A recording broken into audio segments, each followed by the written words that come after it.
जो लोग खाने के बाद पान खाते हैं चूना मिलाकर, वो जिंदगी भर वात के रोगी होंगे नहीं।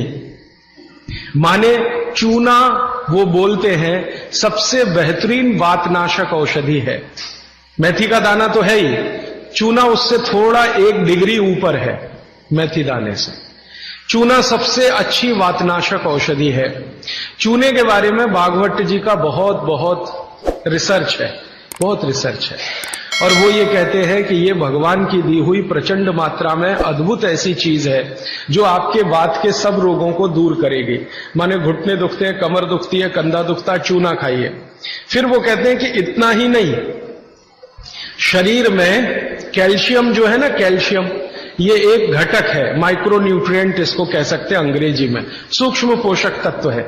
ये कैल्शियम के बारे में जो गंभीर बात है आज के विज्ञान के हिसाब से जो मैं कहना चाहता हूं, भागवत जी ने तो 3500 साल पहले कह दिया, आज का विज्ञान उसको प्रूव कर रहा है, कंफर्म कर रहा है। वो ये कि कैल्शियम की कमी अगर शरीर को है तो आपको 20 नहीं 50 बीमारियां आएंगी।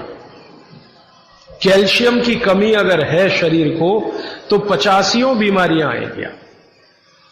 क्या क्या आ सकता है? हर तरह का दर्द आपको होगा, हर तरह का, मांसपेशियों का दर्द, हड्डियों का दर्द, सब तरह का। हड्डियों की जितनी विकृतियां हैं वो सब कैल्शियम की कमी से आएंगे। हड्डियों के जितने रोग हैं वो सब कैल्शियम की कमी से आएंगे। फिर वो कहते हैं कि रक्त के बहुत सारे रोग कैल्शियम की कमी से आते हैं, रक्त के रोग, खून की बीमारी। फिर वो कहते हैं कि बहुत सारे कफ के रोग कैल्शियम की कमी से आते हैं। तो कैल्शियम कम नहीं होने देना चाहिए।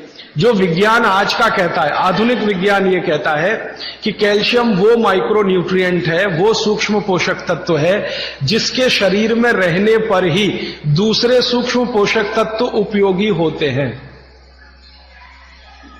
ये 12-15 साल का रिसर्च है, एक वाक्य में मैंने खत्म कर दिया। कैल्शियम की उपस्थिति में ही बाकी सभी सूक्ष्म पोषक तत्व उपयोगी होते हैं।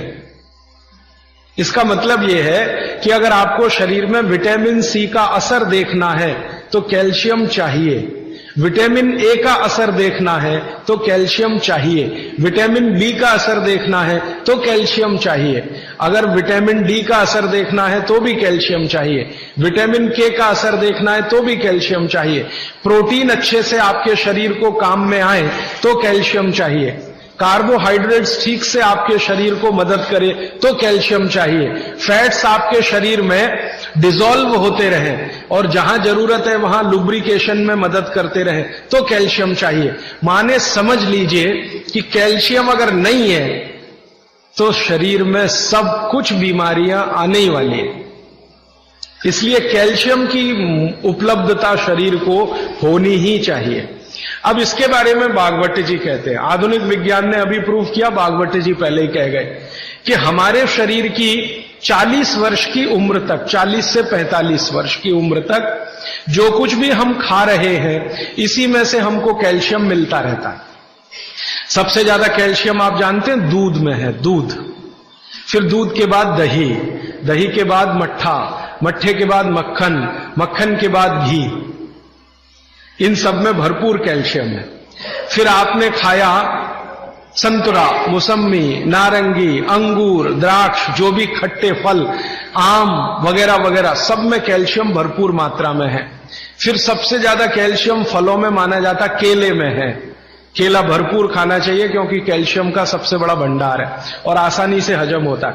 तो ऐसे जो फल हैं इनका जो कैल्शियम है ये 40-45 साल तक हमें आसानी से मिलता रहता है, क्योंकि शरीर की जो बायोकेमिस्ट्री है 40-45 साल तक एकदम दुरुस्त और तंदुरुस्त रहती है। जठर अग्नि भी तीव्र रहती है, बाकी सब फंक्शन ठीक है। लेकिन जैसे ही 45 की उम्र खत्म होती है, माताओं को यह बात विशेष रूप से कह रहा हूं, बहनों को, माताओं को, जैसे ही आपकी 45 की उम्र पूरी होती है और आपका मेंसेस साइकिल बंद होता है, मासिक धर्म आपका बंद होता है, उसी समय आपको कैल्शियम हजम होना कम होना शुरू होता है। आप कितना भी ये सब चीजें खाएं, केला भी खाएं, ये भी खाएं, लेकिन कैल्शियम उतना पूर्ति नहीं करता, क्योंकि कैल्शियम को शरीर में डाइजेस्ट कराने वाला जो हार्मोन है वो तभी तक आपको है जब तक आपकी मासिक चक्र की शुरुआत है। मासिक चक्र बंद होते ही ये हार्मोन कम होता है। आप जानते हैं कई हार्मोन्स कम हो जाते हैं, तो कैल्शियम डाइजेस्ट होना बहुत मुश्किल होता है। तब आपको जरूरत पड़ती है कि बाहर से कैल्शियम लें। इसलिए सब माताएं इस बात को ध्यान दें और इसको गांठ बांध लें कि 45 की उम्र होते ही चूना खाएं, क्योंकि अतिरिक्त बाहर से कैल्शियम उसी से मिलेगा। चूना जरूर खाएं आप सबके लिए, और आपको भी है चूना खाएं, क्योंकि आपकी उम्र भी 45 की जब पूरी होगी तो ये जो कैल्शियम है वो आपके लिए पर्याप्त नहीं है जो फलों से और सब्जियों से आ रहा है, कुछ अतिरिक्त चाहिए। और चूंकि बाकी सब माइक्रो न्यूट्रिएंट्स कैल्शियम की उपस्थिति में ही काम आएंगे, इसलिए इस पर ध्यान दीजिए। तो शायद इसलिए इस देश में एक परंपरा विकसित हुई है पान खाने की। ये पान खाने की परंपरा बहुत वैज्ञानिक है, बहुत ही वैज्ञानिक। जिसने भी शुरू की वो बागवट का पक्का चेला रहा होगा, बहुत समझकर उसने ये शुरू की। और ये अद्भुत है। अद्भुत मैं इसलिए कह रहा हूं कि भारत की सब जातियों में उत्तर से दक्षिण, पूरब से पश्चिम ये परंपरा है। कहीं भी चले जाओ, आप सिक्किम में चले जाओ, अरुणाचल में चले जाओ, वो भी पान खाते हैं। और आप धुर दक्षिण में आ जाओ तो यहां भी है, उत्तर में चले जाओ, कहीं भी चले जाओ। तो ये पान खाना भारतीय सभ्यता का एक बहुत महत्वपूर्ण अंग है जो स्वास्थ्य से जुड़ा हुआ है। बस ध्यान इतना ही रखिए कि पान जो है चूने का ही खाना है। पान जो है चूने का ही खाना है। पान कभी भी कत्थे वाला ना खाएं, क्योंकि कत्था आपके लिए उतना उपयोगी नहीं है। कत्था स्वाद के लिए आप उपयोग करते हैं, चूना औषधि के लिए उपयोग करते हैं। ये बात मैं एक बार पहले भी कह चुका हूं, आज फिर से इसलिए कह रहा हूं कि कुछ नए चेहरे मैं देख रहा हूं। तो आपके रसोई में मेथी दाना हो गया, चूना हो गया, पान हो गया, फिर पान के बाद आपको जीरा, हींग वगैरह वगैरह, अजवाइन, ये सब हो गई। ऐसी कुल 108 औषधियां हैं। गरीब से गरीब आदमी की रसोई में ये औषधियां हैं, इनका भरपूर उपयोग करिए।